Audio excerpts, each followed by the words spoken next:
Voilà, ça c'est le bruit de la rombe.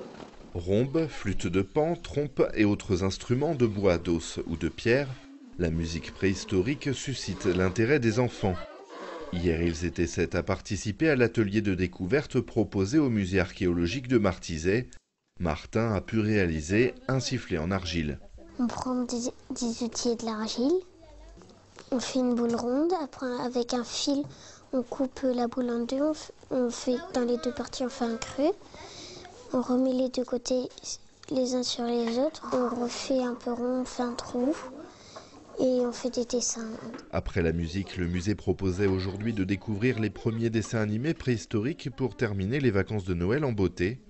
Une manière de conserver et transmettre la mémoire locale pour l'association des Amis du Vieux Martizet. On ne peut pas véritablement appréhender l'histoire tant qu'on n'y touche pas vraiment, tant qu'on ne peut pas se l'approprier, et c'est une manière de se l'approprier. Alors les ateliers sont divers, naturellement l'art pariétal et puis les sifflets, mais on a eu des ateliers des plus divers, de découverte de couleurs, découverte d'éléments sur la préhistoire. Ça dépend également des animateurs et des animatrices que nous avons qui peuvent proposer des ateliers.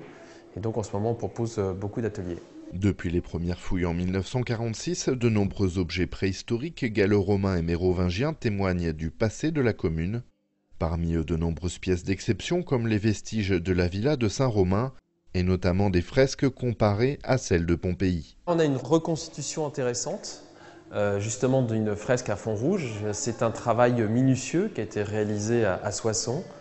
Des détails très précis qui correspondent à un art qui était typique de l'art romain et très tôt puisque c'est estimé 1er, 2e siècle après Jésus-Christ, donc à peu près 100 ans après la conquête des Gaules, on a déjà ici un exemple de romanisation et avec une villa qui avait, semble-t-il, un niveau et un standing élevé puisqu'on a un hypocauste qui était le chauffage romain importé en Gaule et une qualité qui laisse supposer une maison qu'on dirait aujourd'hui de très haute bourgeoisie.